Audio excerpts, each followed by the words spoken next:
Dr. Vinay Sahasrabudhe to make his speech seconding the motion. आदरणीय अध्यक्ष जी, Please take away that poster and sit down. Please sit down when your turn comes to speak. कि आपने हमारे party के वरिष्ठ नेता और केंद्रीय मंत्रिमंडल के वरिष्ठ सदस्य श्री रविशंकर प्रसाद जी के द्वारा जिस प्रस्ताव को यहां पर रखा गया है उसका अनुमोदन करने के लिए मुझे निमंत्रित किया है। मैं भाग्यशाली समझता हूं कि देश में गवर्नेंस के क्षेत्र में एक नया इतिहास रचने वाले इस सरकार के संदर्भ में जो राष्ट्रपति महोदय का अभिभाषण रहा उसके ऊपर धन्यवाद ज्ञापन प्रस्ताव का अनुमोदन करने का अवसर मुझे मिल रहा है। सभापति जी, आप जानते हैं कि राष्ट्रपति जी का अभिभाषण एक दृष्टि से अमेरिका के राष्ट्रीय अध्यक्ष जिस पद्धति से एक state of the nation address करते हैं उस तरीके का होता है और पूरे देश में क्या चल रहा है, सरकार के इरादे क्या है, भविष्य की योजनाएं क्या है, इनका एक सिलसिलेवार और तफसील देते हुए माननीय राष्ट्रपति जी ने अपने भाषण में कई मुद्दों को बहुत अच्छे तरीके से स्पर्श किया है और इसलिए उस भाषण में जो कहा गया है उसी के ऊपर और अधिक विस्तार से कहने की शायद आवश्यकता नहीं। आदरणीय श्री रविशंकर प्रसाद जी ने उसके बारे में बहुत विस्तार से कुछ बातें हमें बताई है।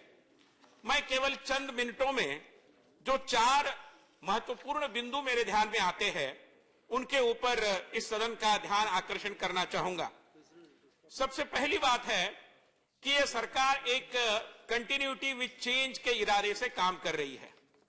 देखिए, यह सरकार सत्ता में आई उसको 2.5 साल हो रहे हैं, व्यवस्था वही है, लोग वही है, मतलब सरकार तंत्र चलाने वाले अफसरशाह वही है, कानून का दायरा भी वही है, सदन के नियम भी वही है।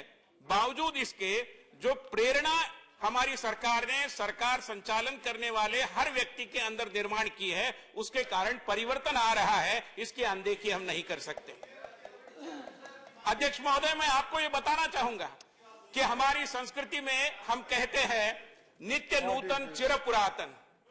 ये बात सही है कि हम जो एक व्यवस्था बनाई गई है। Please don't do that. Vijay Rai, sit down. Don't do that please. Very unfortunate. Why do you do like this? No, please. No. This is not the way for doing that. This is not the way. No, please. Please put it down, please. This is not the way, please. Minister, so what are you doing? I draw the See, nothing will go on record. Whatever he says will not go on record. Nothing will go on record. Sit down. It's very unfortunate. Sit down.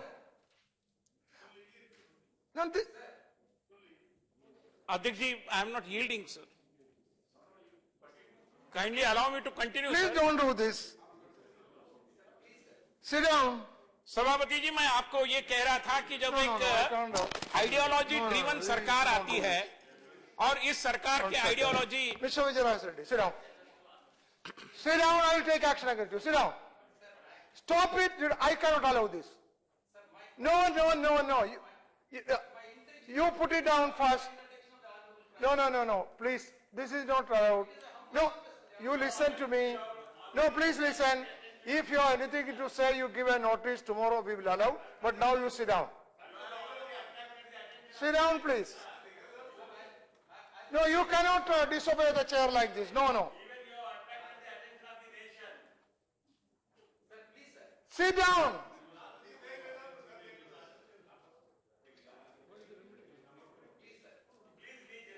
Can't be. No. This is not allowed. I'm sorry, I can't allow this. What are you doing? Sit. So put it down now. Arey Baba, sit down. Arey, advise him, please. No. He can give a notice. No. He can give a notice. Oh. No.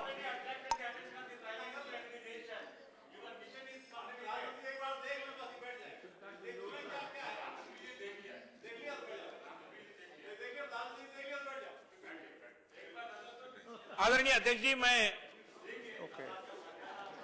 All right, please. मैं ये कहना चाहता था Please.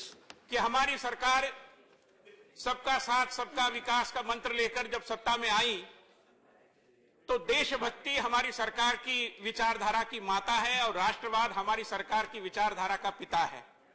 और इसलिए इस देश की मिट्टी के साथ, इस देश के स्वभाव के साथ, इस देश के लोगों की जो आस्था है, इस देश के लोगों का जो विश्वास है, जो इथॉस है, उसके साथ मेल खाते हुए, उनका विश्वास संपादन करते हुए, उनको सहभागी करते हुए एक पार्टिसिपेटिव डेमोक्रेसी का एक नया मॉडल खड़ा करने की दृष्टि से यह सरकार अग्रसर हो रही है। और जब एक कार्यकर्ता सत्ता में आता है, किसी घराने के बदौलत वो सत्ता में नहीं है, एक कार्यकर्ता, संघर्षशील कार्यकर्ता जमीन से लेकर काम करते करते जब प्रधानमंत्री पद तक आता है तब वो दुनिया के गरीबों की समस्याओं को पहचानता है, जिसका रिफ्लेक्शन उसकी नीतियों में पड़ता है। इसलिए मैं अपने अगले बिंदु पर आता हूं कि इस सरकार की प्रमुख विचारधारा है वंचितों के प्रति संवेदना, गरीबों का कल्याण और गरीबों का सशक्तिकरण। कैसे, मैं आपको 4 बिंदुओं में बता रहा हूं। अध्यक्ष महोदय, इस देश में किसानों के लिए बीमा योजनाओं का एक लंबा सिलसिला रहा और हमने देखा कि जब अवर्षण की स्थिति, अकाल की स्थिति या अतिवृष्टि की स्थिति, इसको डिक्लेयर करना होता है, उसके बाद उसको बीमे का लाभ मिलता था। हमारे शहर में कोई गाड़ी खरीदता है वो बीमा करा सकता है, कोई बंगला खरीदता है वो बीमा करा सकता है, कोई स्कूटर खरीदता है वो भी बीमा करा सकता है, कंप्यूटर खरीदता है वो भी बीमा करा सकता है। मगर किसान अपनी फसल जो अपनी मेहनत के आधार पर उगाता है उसको बीमा करने की कोई सहूलियत यहां इस देश में नहीं थी। अब ये हुआ है, प्रधानमंत्री फसल बीमा योजना की खूबी ये है कि खेत में जो फसल आप उगाओगे, जयराम रमेश जी आप भी जानते हैं कि फसल चक्र के हर पायदान पर उसको सुरक्षा प्राप्त हुई है। फसल अगर खेत में बनी हुई है और कुछ किसी कारणवश फसल का नाश होता है तो बीमे का सुरक्षा मिलेगी। अगर फसल आप बाजार में ले जाते हो, कोई एक्सीडेंट होता है, फसल पहुंच नहीं पाती, आपको बीमे की सुरक्षा मिलेगी। इस तरीके का पूरे जीवन चक्र में सुरक्षा देने वाली एक बहुत ही अनूठी फसल बीमा योजना माननीय प्रधानमंत्री ने इस देश के किसानों को दी है, जिसके कारण राहत भी किसानों को मिली है और अभी उसके लिए आवंटन भी बढ़ा है, जिसकी ओर मैं सदन का ध्यान आकर्षण करना चाहता हूं। अध्यक्ष जी, इसके पहले मेरे पूर्व वक्ता ने उज्ज्वला योजना का उल्लेख किया, मैं उसको दोहराना नहीं चाहता। मगर हमारे देश का जो अविकसित इलाका है, ईशान्य भारत, पूर्वांचल के हमारे भाई बहनों को न्याय मिले, इसके लिए प्रधानमंत्री श्री अटल बिहारी वाजपेयी जी की सरकार यहां पर आई थी। उस सरकार ने एक डोनर नाम का एक मंत्रालय बनाया, department of north east region, और ये मंत्रालय बहुत सुचारू रूप से चला। 2004 में वो सरकार गई, नई सरकार आई, मगर सरकार के साथ साथ जो प्राधान्य क्रम था, प्रायोरिटी थी, उसको बरकरार रखना जरूरी था, वो रखा नहीं गया। जिस भाव से उस मंत्रालय को निर्माण किया गया कि उपेक्षा का अंत हो, उस मंत्रालय की ही उपेक्षा हुई। इस पद्धति से उस मंत्रालय के साथ खिलवाड़ की गई, आवंटन कम हुआ, कोई उसके ऊपर ध्यान देने के लिए तैयार नहीं था। अभी हमारे डॉक्टर जितेंद्र सिंह उस मंत्रालय की कमान संभाल रहे हैं, वो मुझे बता रहे थे कि अब ईशान्य भारत के पूर्वांचल के हमारे मुख्यमंत्रियों को यहां आने की जरूरत नहीं, मंत्रालय उनके राजधानियों में उनकी समस्याओं का हल निकालने की दृष्टि से हर महीने कैंप लगा रहा है, जिसके कारण सरकार उनके द्वार जा रही है। शिलांग में अध्यक्ष महोदय, हम सब जानते हैं कि नॉर्थ ईस्टर्न काउंसिल एक बहुत बड़ी योजना बनाई थी और एक बहुत बड़ा संस्थान खड़ा है। विगत 15 सालों में उसकी बैठक नहीं हुई थी, उसके ऊपर नियुक्तियां नहीं हुई थी। हमारी सरकार आई, उस संस्था को पुनर्जीवित किया और उसकी बैठक हुई, उसके कारण विकास के रास्ते भी प्रशस्त हो गए। हम सबका साथ कहते हैं, तब ये केवल नारा नहीं होता। We live by the slogan, we define the slogan in such a way that it is translated into reality. सभापति जी, दिव्यांगों की चर्चा भी इस सदन में हुई है। हमारे श्री थावरचंद गहलोत जी उस मंत्रालय का नेतृत्व कर रहे हैं और हम सब जानते हैं कि जितने सारे दिव्यांग हैं उनकी पीड़ा का हरण करने के लिए, उनके अंगदान के लिए कार्यक्रम होते हैं, जैसे जयपुर फूड दिया जाता है, अन्य सारे उपाय किए जाते हैं। अभी ऐसे कार्यक्रम करने के लिए सरकार के पास पर्याप्त निधि है, मगर ये कार्यक्रम किए नहीं जाते थे क्योंकि उसके बारे में कोई बहुत उत्साह नहीं होता था। मुश्किल से साल में 25-30 ऐसे कैंप लगाए जाते थे केंद्रीय मंत्रालय के द्वारा। जब ये सरकार आई, सरकार ने सोचा कि हम पार्टिसिपेटिव डेमोक्रेसी की बात करते हैं, क्यों ना हमारे जनप्रतिनिधियों को इसमें शामिल किया जाए। हमारे सारे सांसदों को, विधायकों को सरकार ने चिट्ठियां लिखी कि ये कैंप्स अपने अपने चुनाव क्षेत्र में आप ऑर्गेनाइज करिए, आपको लाभ होगा और हमारे जो दिव्यांग व्यक्ति है उनको भी लाभ होगा। और 300% इजाफा हुआ, 150 की संख्या से भी अधिक कैंप्स इस तरीके के मात्र 2 साल की अवधि में हुए। मैं मानता हूं जब संवेदना होने वाले व्यक्ति सत्ता का नेतृत्व करते हैं तब इस तरीके का परिणाम निकल कर आता है, और इसलिए मैं इसका भी जरूर आग्रह के साथ यहां पर जिक्र करना चाहता हूं। हम सब रेलवे के बारे में जानते हैं, और अध्यक्ष जी हमारे यहां हम जानते हैं कि इस सरकार का बहुत अच्छा बल सोशल मीडिया पर रहा है, मगर सोशल मीडिया फैशन नहीं है। सोशल मीडिया केवल एक अपना स्टेटस बढ़ाने का औजार नहीं है। सोशल मीडिया जनता के उपयोग के लिए, उसकी पीड़ा हरण के लिए, दुख दर्द मिटाने के लिए भी उपयोग में लाया जा सकता है। कैसे? हम जानते हैं और हमने देखा है, आप सब लोग जानते हैं कि ट्विटर का उपयोग करते हुए, हमारे रेल मंत्री का ध्यान आकर्षण करते हुए कई यात्रियों ने अपनी पीड़ा का हरण किया।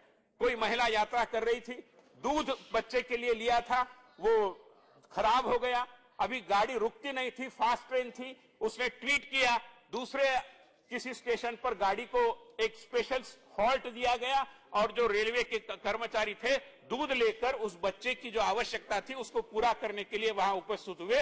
That is called as a government with sensitivity.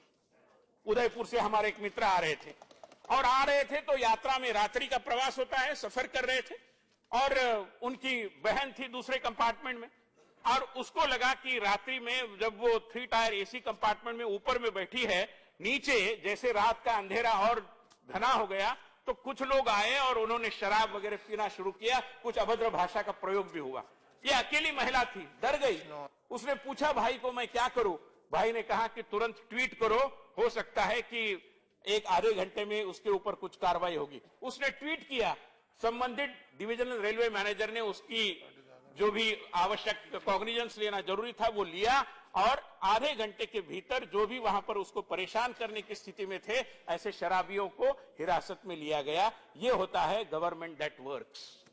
और इसलिए मैं अध्यक्ष जी आपके साथ ये बताने के लिए यहां पर खड़ा हूं कि संवेदना ये सबसे अहम पहलू है इस सरकार की जो चिंतन धारा है, जो सिद्धांत है उसका। कई प्रधानमंत्री इस देश ने दिखे, कई प्रधानमंत्रियों ने दिवाली अपने अपने तरीके से मनाई, मगर ये प्रधानमंत्री है जो हर समय दिवाली मनाने के लिए सियाचिन जाते हैं, बॉर्डर एरिया जाते हैं, जवानों के साथ अपने त्योहार का आनंद बांटते हैं। इसके लिए संवेदना जरूरी होती है, कृतज्ञता जरूरी होती है, केवल नारों से काम नहीं चलता। और इसलिए ये होना, अभी अभी मैं कल वित्त मंत्री जी का भाषण सुन रहा था। भाषण के बारे में, बजट के बारे में चर्चा तो बाद में होगी ही, मगर मुझे अच्छा लगा कि जब इतनी बारीकी से जाकर, पुनः एक बार रेलवे यात्रा का ही विषय है, हमारे कई जवानों को एकदम आनंद फानन में यहां से वहां जाना पड़ता है, रेल यात्रा में कई मुश्किलों का सामना करना पड़ता है, आरक्षण संभव नहीं होता ऐन समय पर जब जाते हैं तब। ऐसी स्थिति में जब उनके लिए जो एक सुविधा आवश्यक होती है तो माननीय वित्त मंत्री जी ने इतनी बारीकी में जाकर सोचते हुए उनकी पीड़ा का हरण करने के लिए, एक डिफेंस पर्सोनेल के लिए यात्रा को सुकर करने के लिए, हैसल फ्री करने के लिए एक प्रावधान किया है। मैं वित्त मंत्री जी का भी इस समय अभिनंदन करना चाहता हूं कि इन्होंने इतनी बारीकी से इस विषय के बारे में सोचा है, which is something very rare. सभापति जी, मैं तीसरे पहलू पर आपको ले जा रहा हूं जो है इस सरकार की विशेषता का, और उसका नाम है नवाचार, इनोवेशन। इनोवेशन की चर्चा तो हम काफी सुनते आए हैं, और इनोवेशन को प्रमोट करने के लिए इस देश में इसके पहले से भी प्रयत्न होते रहे, ऐसा नहीं कि किसी ने कुछ किया नहीं। मगर इनोवेशन, जिसको out of the box thinking बोलते हैं, उसका क्रियान्वयन हमारे सरकार के गवर्नेंस की प्रक्रिया के अंदर करना और लोगों को भी सचेत करना, लोगों को भी आह्वान करना कि आप सोचिए, अपनी प्रतिभा का परिचय दीजिए, आपके सवालों का, आपके जो भी सुझाव है उनका स्वागत है। इस पद्धति से खुले मन से इस विषय की ओर देखना, मैं मानता हूं इस देश के गवर्नेंस के इतिहास में पहली बार हो रहा है। ये कोई जरूरी नहीं था ना कि पद्म पुरस्कारों के बारे में एक सीक्रेसी का वातावरण हमेशा रहे, पता नहीं भाई किसको मिलता है, क्या करना पड़ता है, कितने पापड़ बेलने पड़ते हैं, किसको खुश रखना पड़ता है, नोबडी नोज। अब क्या हुआ? अब सरकार ने आदेश कराया कि पद्म पुरस्कार के लिए आप इंटरनेट पर जाइए, वेबसाइट पर जाइए, जिस किसी को आप नामांकित करना चाहते हैं उसका आप नाम दे दीजिए, उसके बारे में सरकार निर्णय करेगी। इतना खुलापन, पद्म पुरस्कारों के बारे में, इसके लिए कोई संविधान संशोधन की जरूरत नहीं थी, इसके लिए कोई और ऑर्डिनेंस निकालने की जरूरत नहीं थी।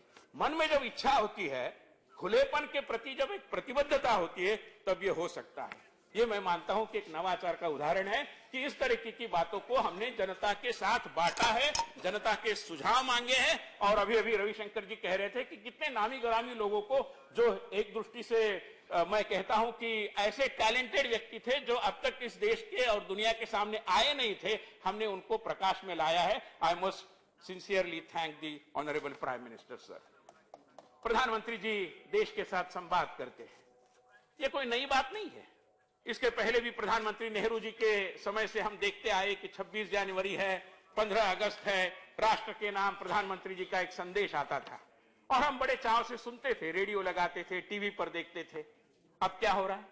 अब जरूरी नहीं कि हम 15 अगस्त या 26 जनवरी तक रुके। हर महीने के अंतिम रविवार को प्रधानमंत्री देश के साथ अपने मन की बात को साझा करते हैं। और किसी ने आलोचना की कि ये प्रधानमंत्री के मन की बात है, मैं उनका ज्ञान वर्धन करना चाहूंगा कि ये उनके मन की बात जरूर है, मगर वो जनता को पूछते हैं कि बताइए मैं क्या बताऊं, तो ये तो जन की बात है जिसका नाम केवल मन की बात है। हम सबको समझना चाहिए। और कई लोगों के उदाहरण देते हैं, लोगों के जो प्रयास रहते हैं, नामी गरामी, जैसे अभी उदाहरण दिया गया रविशंकर प्रसाद जी के द्वारा, ऐसे कई अनूठे कहानियां, उदाहरण, प्रसंग, इनका वर्णन करते हुए वो जनता को एक दृष्टि से संवाद की धारा में लाते हैं और कहते हैं, अपने मन की बात को बांटते हैं, उनके मन की बात को भी सुनते हैं। इसके कारण संवाद की प्रक्रिया चलती है, जो मैं मानता हूं इस सरकार की कार्यशैली की जो एक नीति है उसकी एक महत्वपूर्ण विशेषता है। मान्यवर, हम जानते हैं कि विदेश में जाने वालों की संख्या बढ़ी है। अभी पासपोर्ट ऑफिस और वहां पर जो दिक्कतों का सामना करना पड़ता है उसके बारे में वर्णन करने की आवश्यकता नहीं है। सरकार ने इसको तो हासिल नहीं, मैं बजट पर नवाचारों की बात है ना, तो आप एकदम कंपार्टमेंटल थिंकिंग करने की जरूरत नहीं। Let us have a holistic approach. मैं ये कह रहा था कि पोस्ट ऑफिस को, और हमने ऑनलाइन भी इसके पहले बहुत आसान किया था, गुप्ता जी आप जानते हैं, तो चीजों को आसान करना, सरल करना। मैं मानता हूं कि पोस्ट ऑफिस को पासपोर्ट ऑफिस में तब्दील करना, इसके लिए भी कोई कानूनन मतलब एकदम ऑर्डिनेंस लाने की, संविधान संशोधन करने की जरूरत नहीं। लोगों की पीड़ा को जानने की, समझने की आवश्यकता थी। वो समझने वाले व्यक्ति जब सत्ता में होते हैं तो क्या होता है, इसके उदाहरण हमें इन निर्णयों के द्वारा सामने आते हैं। अध्यक्ष महोदय, मैं आपको राज्यों में भी जो हो रहा है, जब केंद्र की सरकार इतना बढ़िया काम करती है तो प्रेरणा का जो एक मतलब प्रेरणा जिस तरीके से उसका रिसाव होकर नीचे तक जाती है, तो राज्यों में भी एक प्रेरणा बनती है। प्रधानमंत्री ने कहा था 1 ड्रॉप मोर क्रॉप। पानी की किल्लत, पानी की समस्या, खेती के लिए पानी की अनुपलब्धता, हम दुनिया भर की बातें बरसों से सुनते आए हैं। मगर पहली बार यह हुआ है, आप कृपया सुन लीजिए, पहली बार यह हुआ है कि मध्य प्रदेश में, महाराष्ट्र में, राजस्थान में, गुजरात में, कई राज्यों में वाटर टेबल बढ़ाने के लिए बहुत कारगर प्रयास हुए हैं। महाराष्ट्र में जो जलयुक्त शिवार योजना हुई, यहां पर भामाशाह योजना, मध्य प्रदेश, ये कोई बेवजह नहीं ना कि मध्य प्रदेश का और खेती का जो विकास दर है एकदम 18, 19, 20% तक गया है। There is some reason behind it. और ये जो सिंचाई की व्यवस्था वहां पर हुई, वहां पर जो वाटर टेबल बढ़ा, वहां पर जो नदियों को जोड़ने के प्रयास हुए, मैं मानता हूं ये तब कारगर ढंग से होता है जब केंद्र में नेतृत्व करने वाली सरकार एक दिशा में और विकास की एक सोच लेकर, सबका साथ सबका विकास का मंत्र लेकर आगे बढ़ने के इरादे से काम करती है। मान्यवर, पुनः एक बार लोग कहेंगे कि आप बजट के ऊपर क्यों बात कर रहे हैं, मगर मुझे मोह हो रहा है और उसका कारण भी यह है, मैंने कई बजट के भाषण देखे, इसके पहले भी मैं देख रहा था कि कहीं किसी ने उल्लेख किया है या नहीं किया। मगर जब आप क्रियान्वयन की बात करते, देखिए ना, हवा में क्रियान्वयन नहीं होता, जमीन पर होता है। और विकास की बात, सामाजिक विकास की बात, विकास यानी केवल इंफ्रास्ट्रक्चर का विकास नहीं, वो महत्वपूर्ण है, but that is not just development. तो जब हम आईएमआर को और एमएमआर को कम करने की बात माननीय वित्त मंत्री अपने बजट भाषण में करते हैं, तो सामाजिक विकास के प्रति हमारी जो प्रतिबद्धता है उसको और अधिक प्रकाश में लाने की आवश्यकता नहीं है। It is very clear to everybody sir. मैं माननीय राष्ट्रपति जी के भाषण का जो एक महत्वपूर्ण पहलू है उसके ऊपर सदन का ध्यान आकर्षण करना चाहता हूं, वो है बार बार चुनावों के बारे में, साइमल्टेनियस इलेक्शंस की बात उन्होंने की है। इसके बारे में भी सदन में और इसके बाहर भी कई बार चर्चा हुई है। माननीय आडवाणी जी ने एक बार कहा था कि ये देश ऐसी स्थिति में है कि यहां पर we are in a perennial election mode. हर किसी वक्त कहीं ना कहीं चुनाव होता ही है, छोटा चुनाव, बड़ा चुनाव, और चुनाव की राजनीति का एक बोझ, एक उसका प्रेशर जो सत्ता में बैठे हैं, जो विपक्ष में बैठे हैं, सारे लोगों पर होता है। और बार बार चुनावों के कारण पैसे की बर्बादी होती है, हम सब जानते हैं, समय बर्बाद होता है। अभी हम देख रहे हैं कि इस सदन का कार्यकाल वैसे तो चलता था, मगर बीच में थोड़ा अवकाश भी है, चुनाव प्रचार में कई सारे लोग व्यस्त है। आज यहां पर भी उपस्थिति पर एक दृष्टि से उसका असर है। तो पैसे की बर्बादी होती है, समय बहुत लगाना पड़ता है, और लोक लुभावन वायदे से भी हम बहुत ज्यादा खुद को मुक्त नहीं रख पाते, क्योंकि चुनाव बिल्कुल वहां पर सामने खड़ा होता है। और ऐसी स्थिति में एक समानांतर पद्धति से, एक समन्वित प्रयासों के माध्यम से साइमल्टेनियस इलेक्शन करने की एक बात को माननीय प्रधानमंत्री ने बड़े आग्रह के साथ रखा है, जिसका विस्तृत उल्लेख माननीय राष्ट्रपति जी के भाषण में है। मैं इस आपके माध्यम से सदन में बैठे सारे मान्यवरों को जरूर अपील करूंगा कि इस पर वो दलगत राजनीति से ऊपर उठकर सोचे, और ये एक बहुत महत्वपूर्ण डेमोक्रेटिक रिफॉर्म है जो देश की जनता मांग रही है हम सबों के द्वारा। मैं मानता हूं कि हमने जनता की अपेक्षा की प्रतिपूर्ति करनी चाहिए, और साइमल्टेनियस इलेक्शन के बारे में अपना पूरा वजन डालना चाहिए, और इसको आने वाले 2-4 सालों में अगर ये क्रियान्वयन में हम लाते हैं, तो मैं मानता हूं कि इस देश की जनता की बहुत बड़ी सेवा हमारे जैसे लोगों के द्वारा हो पाएगी। माननीय अध्यक्ष जी, मैं अंतिम बिंदु पर आ रहा हूं, और वो है क्रियान्वयन।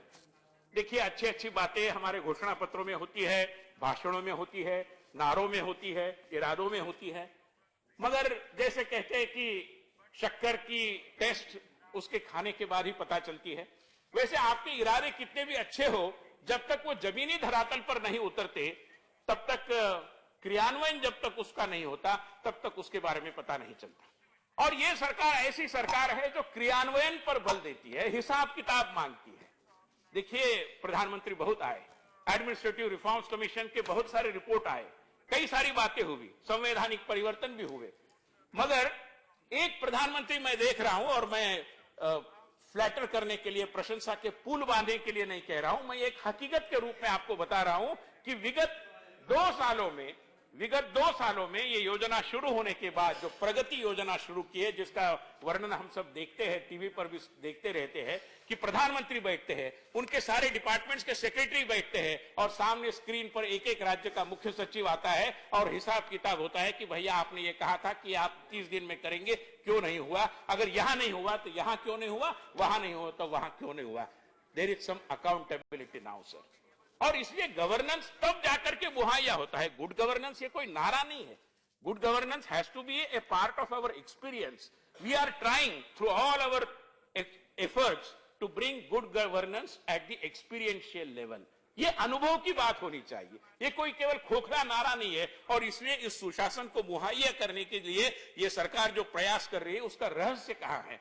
मैं मानता हूं कि उसका रहस्य एक सेंस ऑफ पर्पस में है। सत्ता की राजनीति, सत्ता में आना, मंत्रिमंडल, लाल दिया जलाने वाली गाड़ी, बंगले और लूटन का सारा वातावरण बहुत ही आकर्षक है, मगर क्या हम केवल उसके लिए सत्ता में आए? Are we not suppose to convert the democracy into a delivering democracy?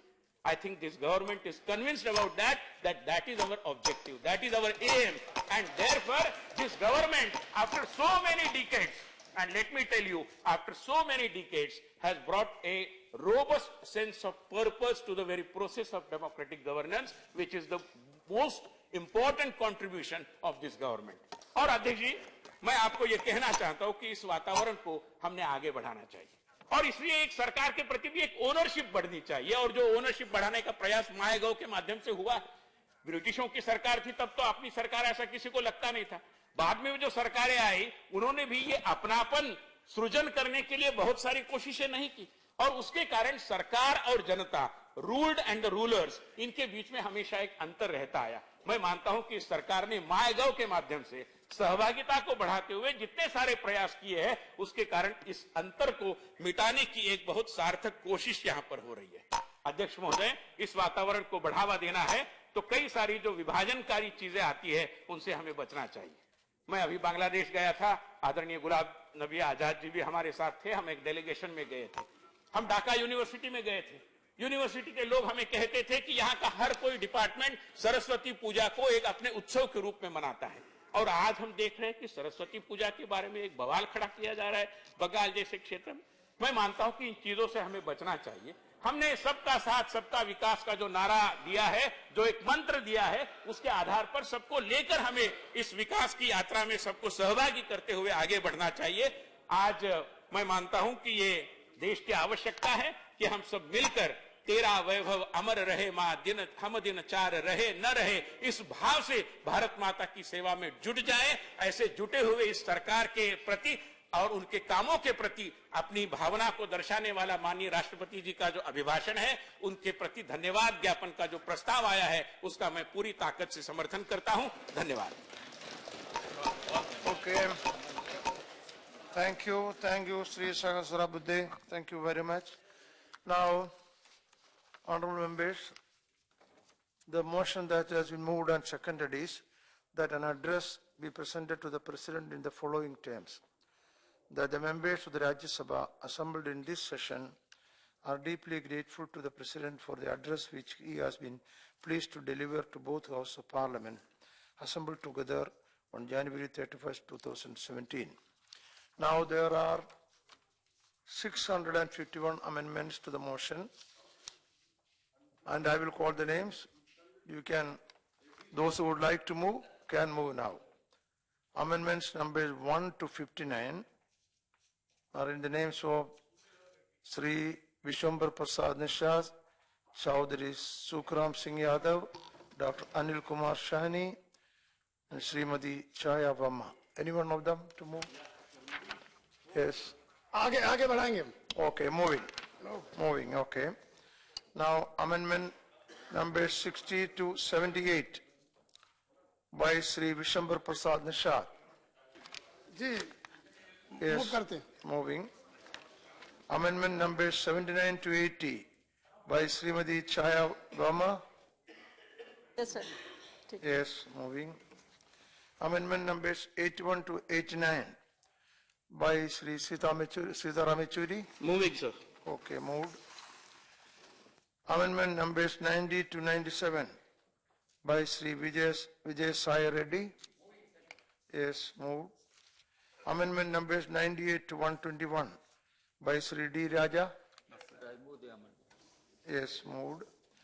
Amendment numbers 122 to 186 by Sri Rita Banerjee. Yes, moved. Amendment numbers 187 to 545 by Sri Sanjay Seth. Yes, moved.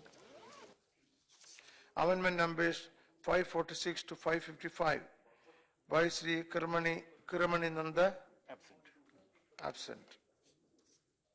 Amendment numbers 556 to 642 by Dr. T. Subramani Reddy. Absent. Amendment numbers 643 to 644 by Sri Derek O'Brien. Sir, moving, sir. Moving. Yes, thank you. Amendment numbers 645 to 651 by Sri Nasir Ahmad Lawi. Moving? Yes.